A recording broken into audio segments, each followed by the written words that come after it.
Hello and welcome to the Living Box Free podcast. I'm Becky Ford. And I'm Ashleyne Seitz. We've got a few questions for you. Are you tired? I am. You are. I know you are. Are you feeling cranky? Do you ever feel cranky? Yes. Yes. If my child could answer these questions, he would also say yes. He feels cranky, especially when it's for the teething, same reasons, though. and not the same reasons. True. Are you having trouble hyping yourself up to get things done? If you answered yes to any of these, you might need to learn how to rest, how to take a break, how to renew yourself. Wow. And when we say rest and taking a break, there's a lot more that goes into that than just sleep. Yeah. So we're going to talk about what does it look like to take a break, to renew yourself, find rest. We're going to dive into that. First, our question we answer every week. What's on the rise for you this week, Ash? Brought to you by On the Rise Group. Woohoo! Whoop, whoop. On the rise for me this week is Easter chaos. I work at church, and Christmas and Easter are the two busiest times of year, and it's just most of my things for Easter are due this week. And we're recording this on Friday, so the week before Easter. And it's a lot. I have cranked out so much content in the last 48 hours. Like, I think I've made 8 or 9 videos. I've made different graphics for different events and different like parts of the Easter morning process. And I'm starting to see font choices in my dreams. So it's fun. I enjoy that stuff, but it's a lot to get done in 1 week. And every time something like this happens, I'm like, why didn't I plan ahead better? But it just wasn't possible. I didn't know what we needed until we're here. Here we are. Yes. So Easter chaos. Coming from someone who enjoys going to church on Easter, thank you. Oh, you're welcome. Because I'm sure you don't get to hear that often. And all those little details, It's true. us common folk don't always notice, but it's just you guys make it seamless and a great time to celebrate. Well, so thanks. thank you. Yeah, you're Yes. very welcome. What's on the rise for you this week? I will stick with the Easter theme. Okay. I'm so excited because my parents and my little brother are flying. Well, my little brother's flying. My parents are driving. Yeah. They're all coming here. We'll host them for Easter weekend. That's awesome. Yeah. My little brother, last time he saw our child, he could not, I don't think he could crawl. Oh, wow. So it's been a long time. Really? It's been that long? Yeah, because I remember us doing Goodness. tummy time when Ronnie was here last, my brother. So it's just, I'm just super excited to share. Easter's always been a holiday. My family growing up is a big deal. Okay. And Easter brunch was a big deal. Yep. But then super excited for my family to see Sawyer since they don't get to do that much. Yeah. Yeah. That's awesome. Yeah. So it's the opposite. I'm like, woo, I get to relax and go to church. And you're like, work, work, work, work.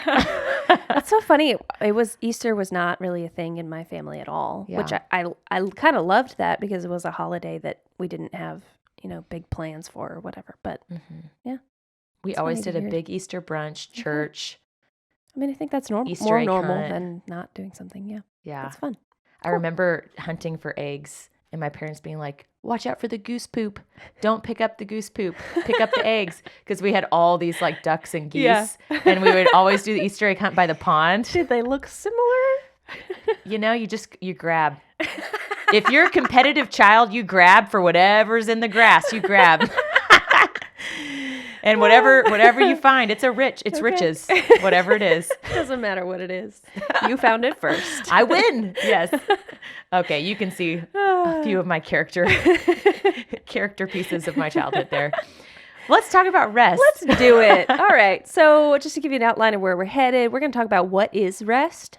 Then we'll talk about why is it difficult to rest well. I think especially for Western cultures, it's very difficult for us to rest well. And then we're going to go through some tips for resting well before we wrap up. So pretty straightforward episode, I would say. I'm excited for it. This will be very helpful for many of us. Yeah. And myself included. This is something that we talk about in our wellness circles. This is something that we've covered before and look forward to covering again. I think it was a fun conversation talking about rest.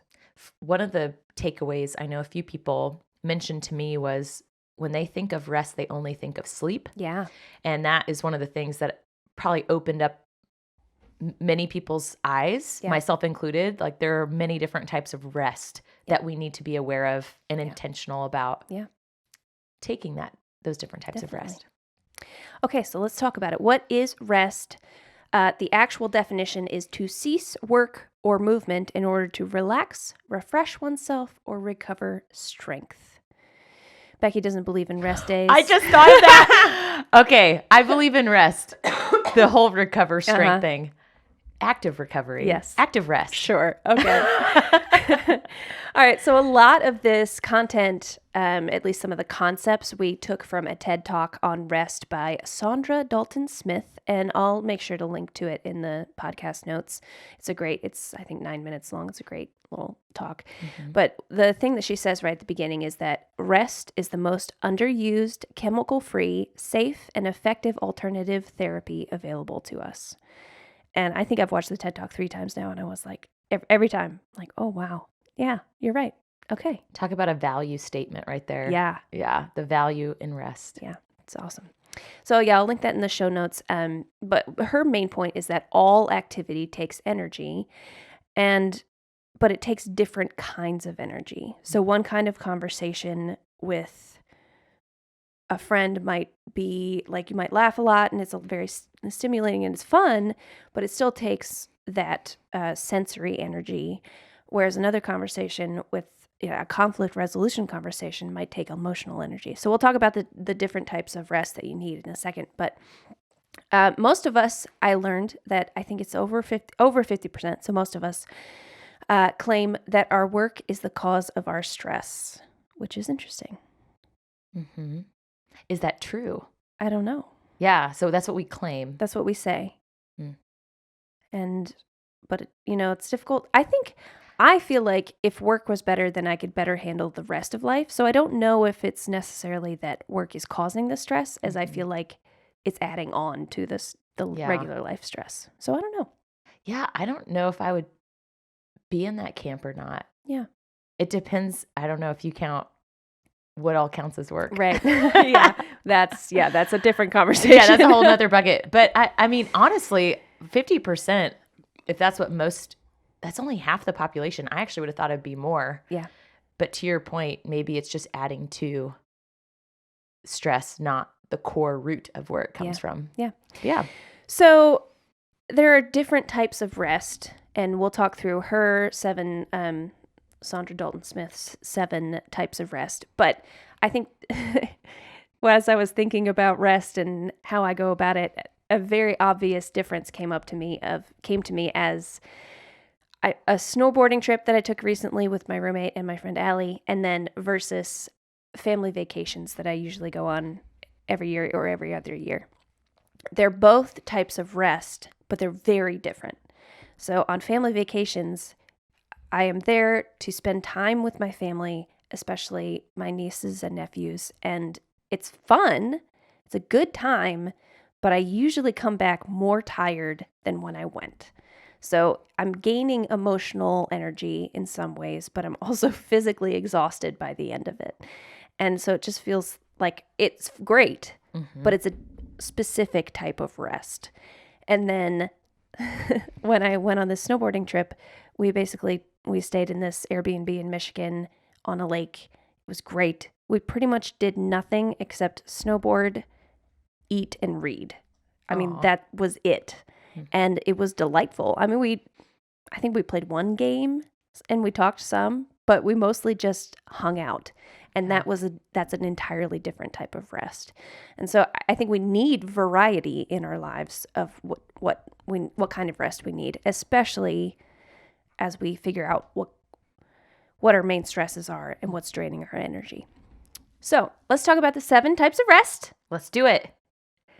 And as Becky already said, sleep and rest are not the same thing. Not the same.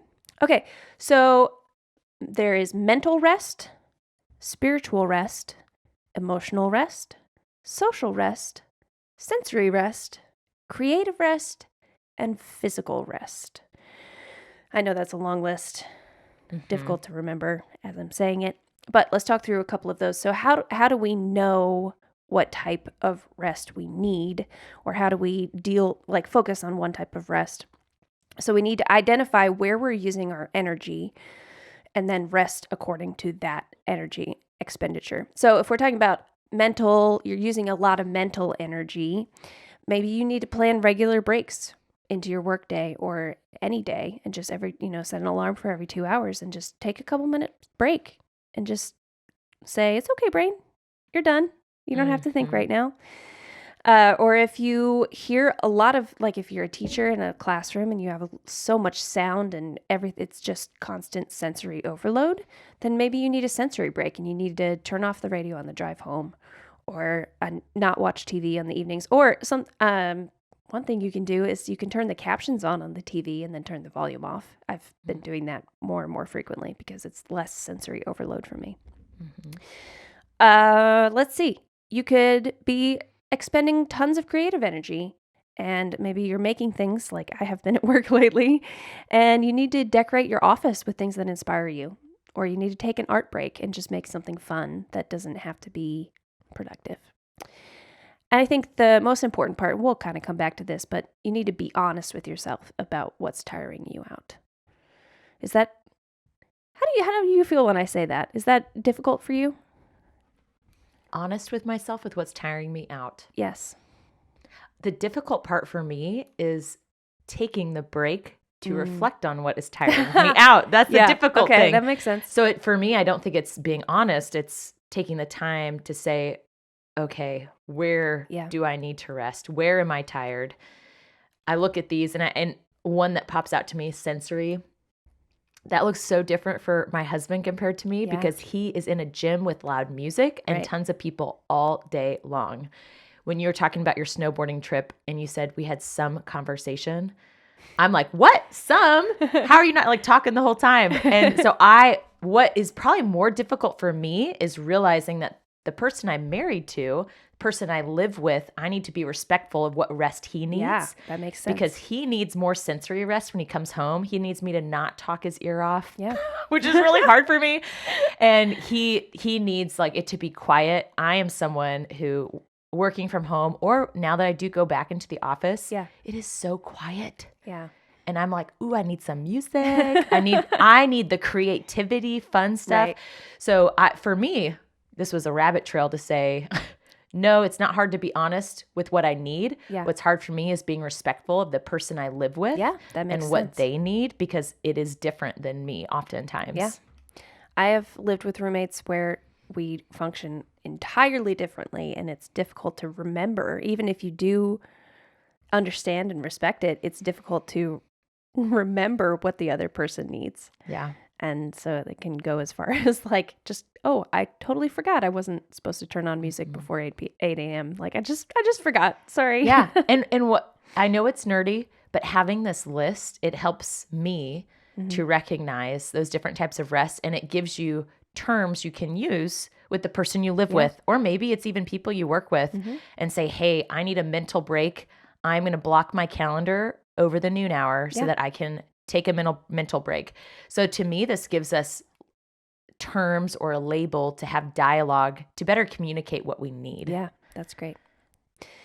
All right, well, let's talk about why is it difficult to rest well? And I think it's pretty simple, actually. We are told that our worth is attached to our productivity, and it's incredibly difficult to separate those things. Even as in counseling, it's difficult for me to process, what do I contribute to the world if I'm not doing something? And that's really challenging, and it can be especially challenging if you grew up in certain, cultures or certain families where what you do is the most highly valued thing about you, and it can be so difficult to turn that off. I was not told that as a child, like I wasn't verbally told that, but the way that my family functions, it's mostly about what do you get done and how much can you get done and can you keep up? And if so, then you're doing great. Yeah. And that, in my mind as a kid, translated to, then I have value, then I am contributing to this family, then no one ever said that, but that's just how my mind translated it. And it's been very difficult to break myself of that.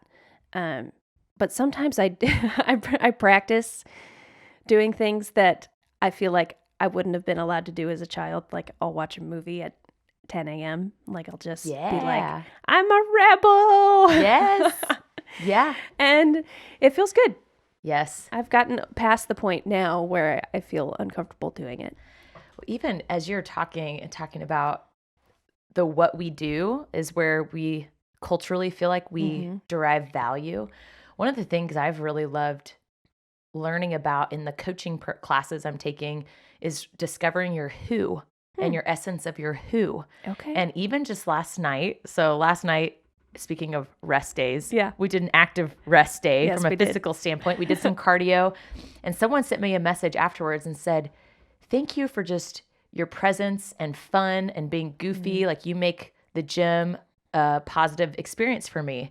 And that meant so much because to me, that was not me doing something productive. It was me having fun and being able to be who I am, goofy, silly, a crazy person who loves cardio. And so it's being able to also rest in the way where you are offering value by being who you are. Yeah. And you can be more of who you are if you are renewed and rested. Yeah. So as you were talking, that's one thing that popped out in my mind. Realizing that you bring value to the world just for who you are. Yeah, that's great. And you are more than what you do, and you're a whole person, and that's valuable. So I don't want to communicate that getting things done is not valuable or doesn't have its place, especially for someone like you who is an achiever and you find joy and you find energy in getting things done. Like there's nothing wrong with that. It's just the point where you start to feel like you have to get things done and you value that over taking 5 minutes of rest to reflect on how is my day going or whatever it is, whatever you need to do to rest.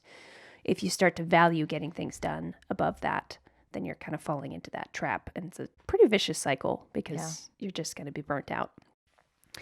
I also think of when I struggle with this question of like, what value do I bring if I can't contribute in productivity, I start to think, okay, well, if I believe that about myself, what am I saying about other people?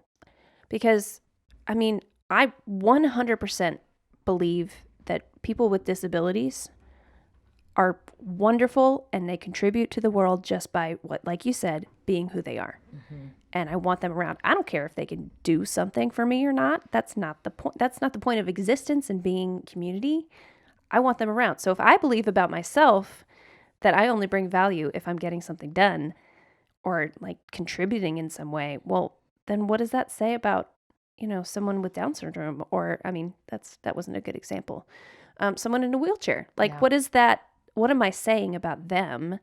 And do I want to be communicating that and believing that? No, I don't. So I need to reframe my belief about myself. So that's where I get stuck.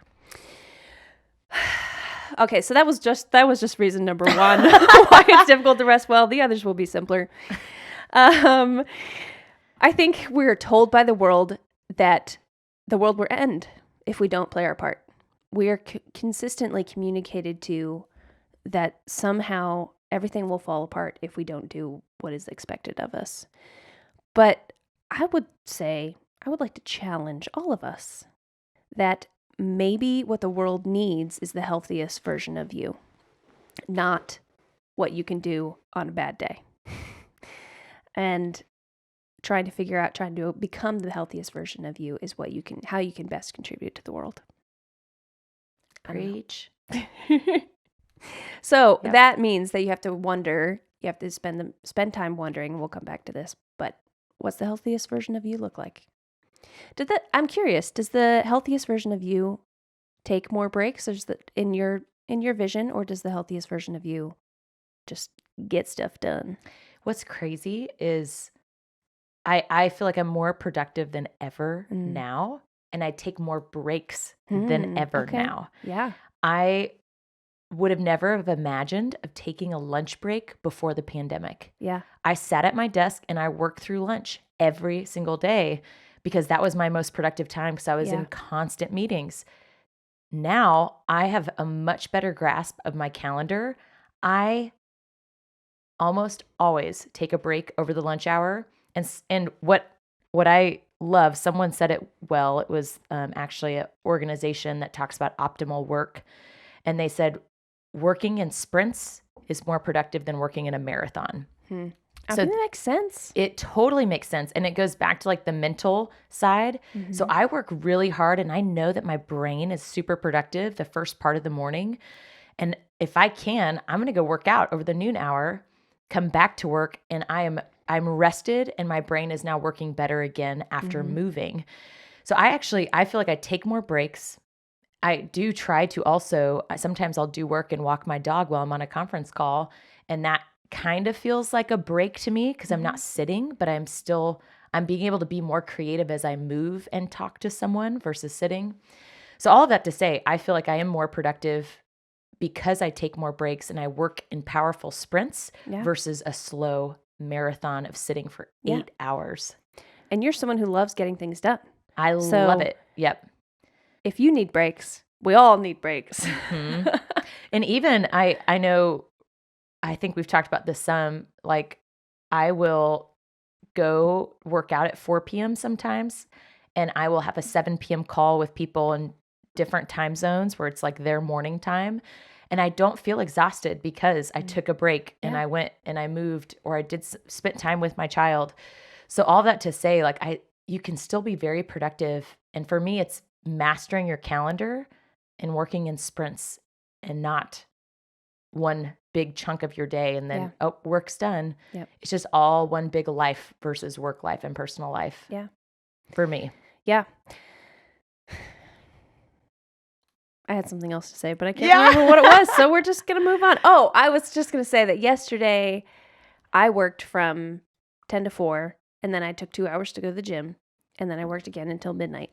And even though I did so many hours of work yesterday and got so much done, it was helpful to take that break in the middle. So absolutely agree with you. That was what I was going to say. Yeah, I agree. That's good. And to your point, many of us think, I can't.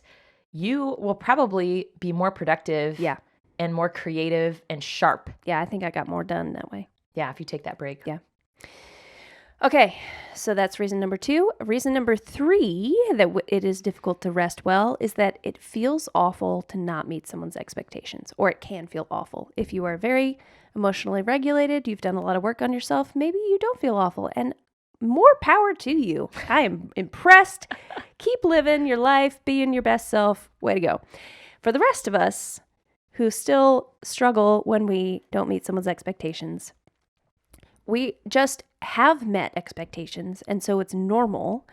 And when we don't meet expectations without an explanation, it can be rough for people.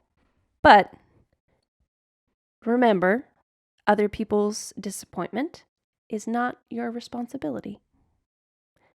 However, you can communicate kindly and clearly about what's happening.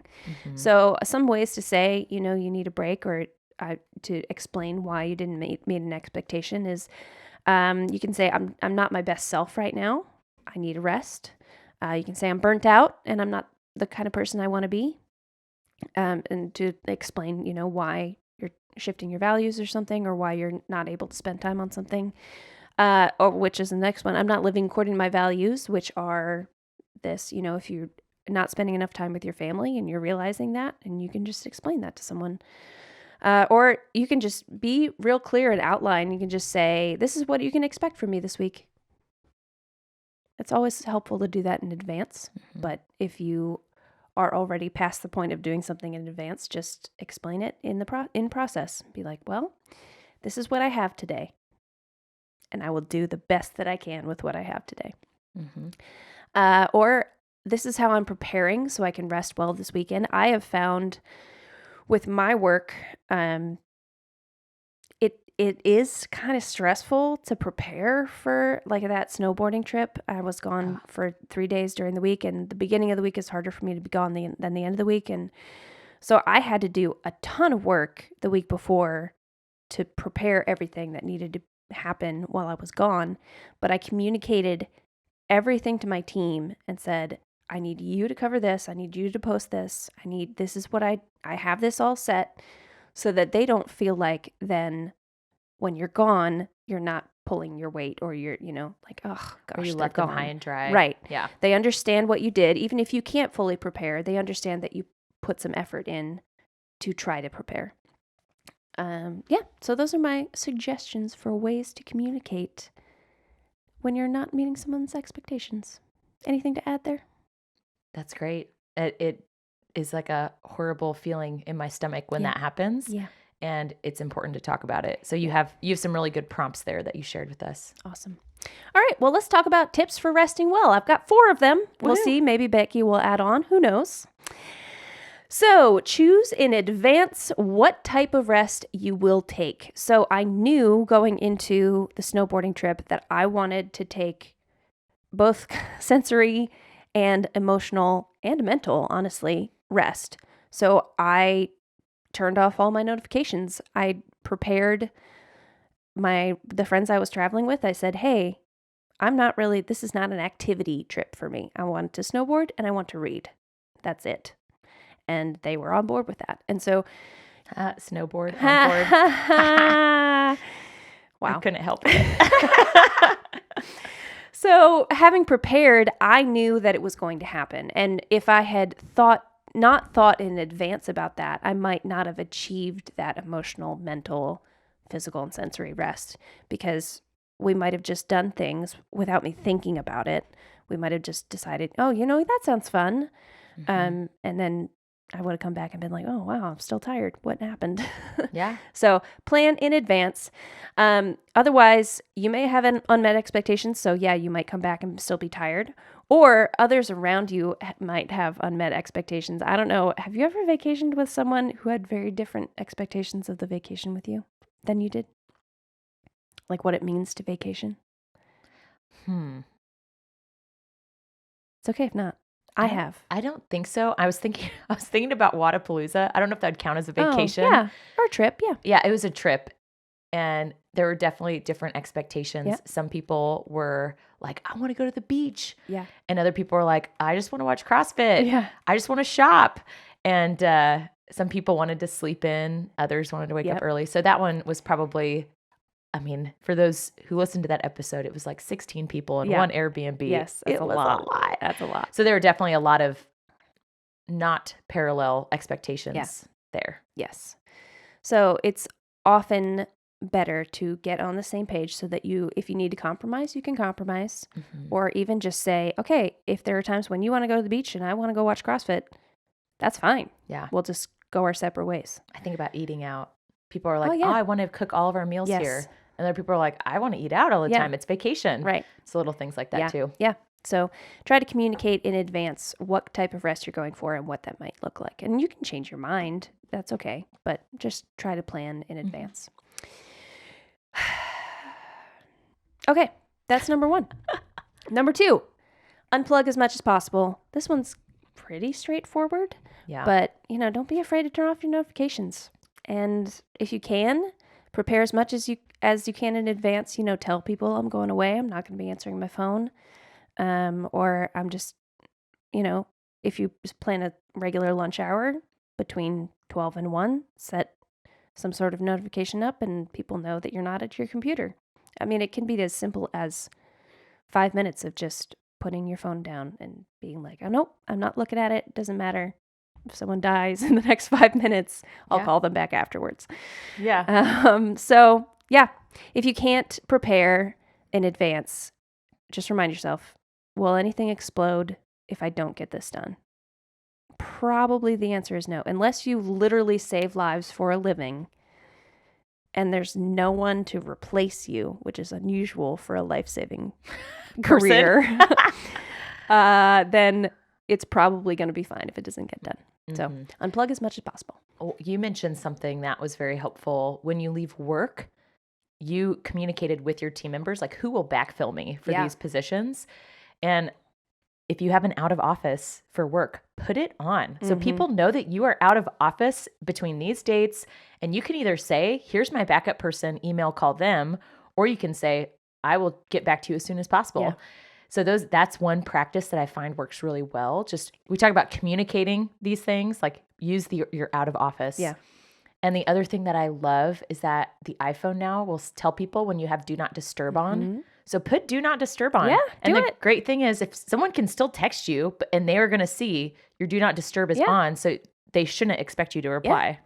Yeah.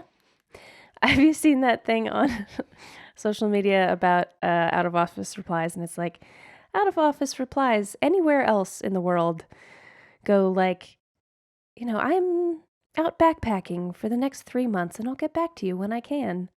And then out of office replies in the USA are like, I'm out of the office for the next 2 hours to have my appendix removed, but I will have my cell phone, so feel free to call me at any time. My gosh. That is so true. And even mine, I work with a lot of Europeans. Yeah. And they do like the summer, like June, July, we're like, don't do any meetings. Yeah. Because a lot of them are out for weeks. Yeah. And what we'll do is like, I'll be out on Memorial Day. Like everyone in the US is out, but I'll still put my out of office on. And I'll put my cell phone number and say, if it's emergency, you can call me. Yeah. So that's so true. Oh my goodness. Okay. So that's unplug as much as possible. Number 3, it's okay to be where you are. So be realistic about what kind of rest you need. I mean, going back to that, I said, be honest. Don't lie to yourself. I think a lot of times this comes around the roles in our life. I think sometimes we feel guilty. Like I have friends that will say, it sounds bad, but my kids are what tire me out. Well, no, kids are exhausting. I don't even have any and they're exhausting. It's fine to admit that and then get the rest you need to be able to be present with your kids. Yes. So be realistic about what kind of rest you need. And if you plan one type of rest and then discover afterwards you're actually a zombie, it's all right. Just try again next time. You're learning. You're learning what you need and what energy you're spending. So it's okay to be where you are. Number 4, dream regularly about the healthiest version of you. So we talked about the healthiest version of Becky takes breaks. What does that person look like for you? What is being healthy? What does being fully recharged look like? I know for me, it means I don't get frustrated at little things. When I'm feeling fully recharged, I can let the little things roll away and it's fine. And how does that person function, that healthiest version of you? And honestly, then you have to ask yourself, how much rest do I need to become that person? Or am I already that person? In which case, what are you doing to maintain that? And kudos to you. But it's not always feasible. I want to say that. It's not always feasible to be the healthiest, most rested version of you. Some life stages, parenting of young kids, it's not always possible. There are other life stages that just mean it's not feasible. So how can you carve out time to be the closest you can to the healthiest version of you and just consistently work on that? So those are the 4 tips. 1, choose in advance what type of rest you will take. 2, unplug as much as possible. 3, it's okay to be where you are. And 4, dream regularly about the healthiest version of you. Anything to add, Becky? I love it. Okay. Yeah, I would just say if you are someone who is in a season of life that's very busy, plan that rest. Yeah. And just having it on the calendar and knowing in 1 month I get to take a vacation, that alone can help. When you don't have anything planned, it can bog you down and make you feel even more stuck in that cycle of just exhaustion. Mm-hmm. So plan something, and it's okay to ask others for help. Yeah. Whether it's a friend, Ash has watched our child give us a date night before, or family. Don't be afraid to ask others for help to make that time. Definitely. Because you can always be there for them when they need rest, help. Yep. Yeah. Love it. Well, that's rest. I really hope you guys get to dream about the healthiest version of you and spend some time figuring out what rest looks like and what kind of energy you need to gain back.